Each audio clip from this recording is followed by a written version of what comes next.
Bon dia a tothom. Així fent broma, no és que m'hagi canviat de grup,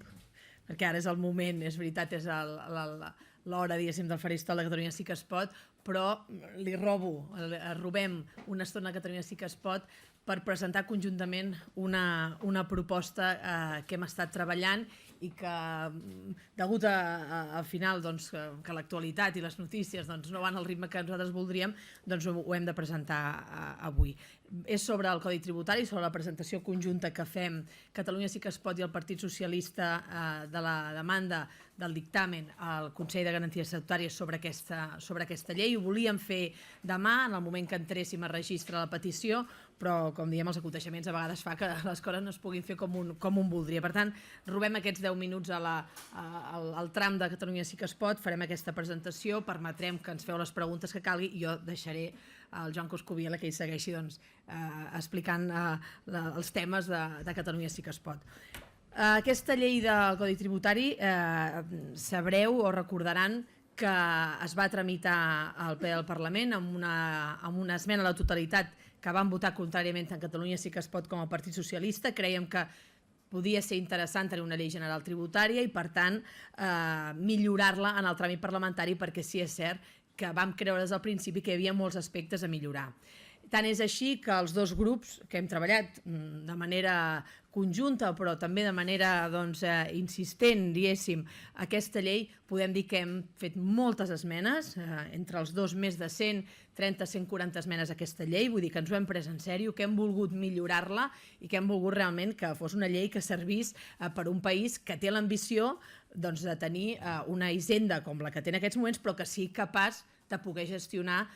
aquells impostos propis, els cedits i els que la llei li vagi encomanant. Per això hem fet aquesta feina intensa, com us deia, i hem presentat moltes esmenes. És cert que en el tràmit de ponència se'ns han acceptat algunes esmenes que evidentment milloren el text i en aquest sentit estem satisfets, però la nostra valoració final no és tan positiva perquè els elements claus de la llei no han estat modificats, sobretot conceptualment, i el model que té i que respira en aquesta llei no el compartim i per això, entre altres coses, demanem aquest dictamen al Consell de Garanties Estatutàries perquè ens aclareixi alguns dubtes raonables que tenim. Jo us explicaré un que engloba un dels nostres grans dubtes, diguéssim, i el Joan Coscubiela us explicarà l'altre. Un és tot el que fa referència a la seguretat jurídica d'aquesta llei. Aquesta llei que es divideix en tres grans blocs, un és la part de codi tributari, diguéssim, de llei general tributària, principis fonamentals de la llei general tributària. N'hi ha una espanyola, la competència exclusiva és de l'Estat. Després hi ha una part sobre agència tributària, ja tenim una llei del 2007 de l'agència tributària, però aquest projecte de llei canvia substancialment aquella llei, i dos apartats més. Un sobre la creació d'un Consell Fiscal i un quart bloc que és la creació de l'Institut de Recerca en Estudis Fiscals. Jo em vull centrar sobretot en aquestes dues primeres parts, perquè el que nosaltres veiem amb aquest projecte és la inseguretat jurídica que es crearà en relació als ciutadans. Per què? Doncs perquè, com us deia, la llei general tributària o el dret tributari és competència de l'Estat, i en aquesta llei, tot i que nosaltres estaríem d'acord en fer una llei general tributària o una llei tributària de Catalunya, no s'estableix quin és l'ordenament jurídic en el que queda immers i emmarcada aquesta llei. Apareixen conceptes indeterminats com poden ser bloc de la constitucionalitat sense emfatitzar en la Constitució espanyola i l'Estatut, que és del que emanarien les competències que tenim tant uns com els altres. En tot el marc, en tot el text legal hi ha incoherències, inconcrecions jurídiques que a nosaltres ens sembla que deixen els ciutadans en mala posició, en el sentit que al final el ciutadà no sabrà si ha de complir aquesta llei o la llei estatal, i estem parlant d'un tema tan important com són els nostres impostos. Al final, quan arriba la campanya de la renta, el ciutadà vol saber a qui li ha de pagar l'impost per no tenir problemes jurídics o fiscals. I, per tant, a nosaltres ens sembla que aclarir els conceptes jurídics en aquesta llei és molt important. Quin és el marc, quin és l'ordenament a què fa referència i, per tant, després a què s'haurà d'acollir el ciutadà per complir les normes tributàries, parlant, diguéssim, amb llenguatge col·loquial, els impostos, a qui els haurà de pagar i qui serà l'administració que li podrà demanar comptes si no ho fa. Per tant, aquest és un gran bloc pel que nosaltres demanem aquest dictamen, perquè se'ns aclareixin aquests aspectes jurídics, perquè ens aclareixin si realment aquesta inseguretat jurídica es pot millorar o s'ha d'aclarir o és antiestatutària i anticonstitucional, i per tant aquest és un dels grans elements que traspuen de tota la llei que volem aclarir, que volem que ens aclareixi el Consell de Garanties Estatutàries. I l'altre element important és el que ara el Joan us explica, així ens repartim una mica l'explicació. Bé, moltes gràcies. Donant continuïtat a les explicacions de la companya Alicia Romero, insistir en una idea. Portem conjuntament aquest projecte de llei de Codi Tributari a dictamen del Consell de Garanties Estatutàries per dues grans raons. Una, ja ho vam dir en el seu moment,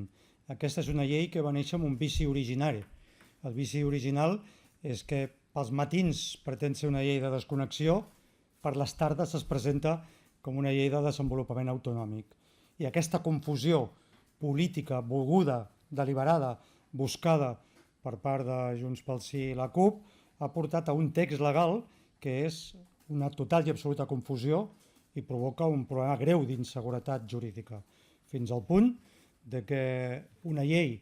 com aquesta no cita ni una vegada a l'Estatut d'Autonomia de Catalunya. Des d'aquest punt de vista està plantejada com una mena de limbo jurídic, i això amb una llei tributària, en qualsevol llei, però amb una llei tributària, és especialment preocupant. Som conscients de que aquest no és un error tècnic jurídic, sinó que forma part d'aquesta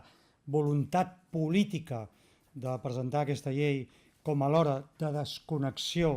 i autonòmica, alhora insumisa políticament i legalment obedient, i volem que el Consell de Garanties Estatutàries clarifiqui, a partir del seu dictamen, tota una sèrie d'articles que al nostre entendre generen el que deia molt clarament l'Alicia Romero, una situació de profunda inseguretat jurídica en la ciutadania. La segona qüestió important és el que fa referència al tema del Consell Fiscal. La redacció inicial d'aquest organisme nou que es crea, però també la redacció del dictamen de la comissió, situa aquest Consell Fiscal, al nostre entendre, en una situació de clara vulneració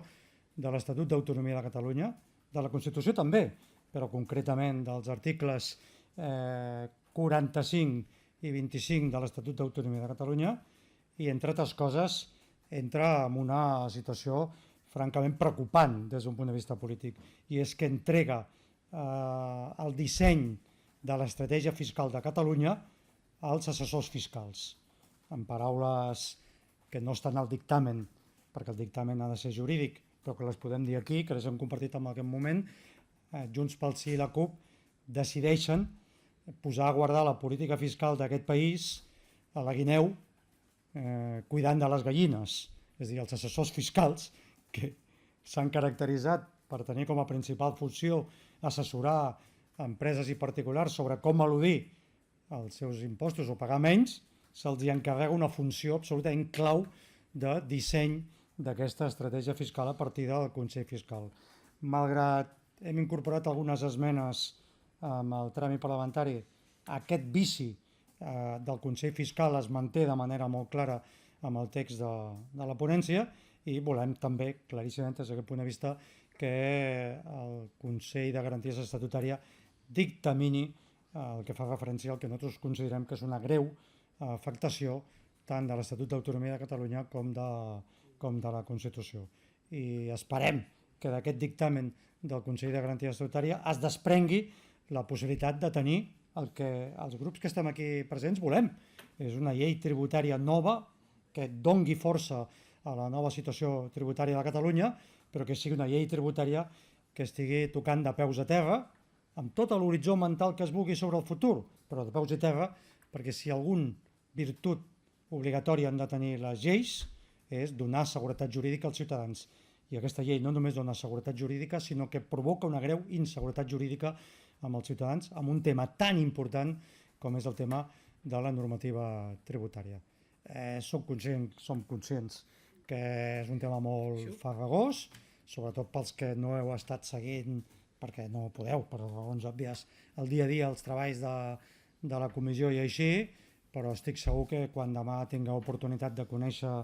el text de la nostra petició de dictamen, el podreu entendre molt millor. El meu serà molt ràpid, complementari. A veure, només anunciar-vos que avui la Junta de Portaveus ha acordat a proposta nostra incorporar-ho del dia del proper ple una llei que és, al nostre entendre, molt important i que té a veure precisament amb aquest tema de profunda actualitat, que és la proposició de llei que vam fer a Catalunya Sí que es pot per la reforma del Consell de Garantia Estatutària. Dir-vos que la nostra proposició de llei té com un objectiu fonamentalment impedir que l'anunciada i prevista reforma del reglament serveixi per encara d'avaluar més les garanties dels diputats i dels grups parlamentaris, i això requereix adaptar les funcions del Consell de Garanties Estatutària a aquesta nova realitat, que si no evitem es pot consolidar a finals d'aquest estiu. Som conscients de que tenim dues esmenes a la totalitat, una de Junts pel Sí i l'altra, que des del nostre punt de vista ens resulta certament difícil d'entendre, que és l'esmena a la totalitat en text alternatiu per part de la CUP, que proposa la suspensió de funcions del Consell de Garanties Estatutària. La veritat és que un ja ho ha vist tot durant aquesta legislatura, hem vist coses molt curioses, però no m'imaginava, de cap de les maneres no ens imaginàvem, que qui primer plantegés deixar en suspens algunes de les institucions catalanes no fos el govern del PP, sinó que fos la pròpia CUP, que és el que planteja amb la seva esmena a la totalitat. Tindrem oportunitat de discutir-ho amb el ple de la propera setmana, però jo us adelanto que per nosaltres és un tema molt important, perquè si no es vol que el tràmit de lectura única proposat per un sol grup dificulti moltíssim l'accés dels grups parlamentaris a la petició de dictamen del Consell de Garanties Estatutària, creiem que és absolutament imprescindible reformar aquesta llei amb els termes que hem plantejat com a Catalunya Sí que es pot.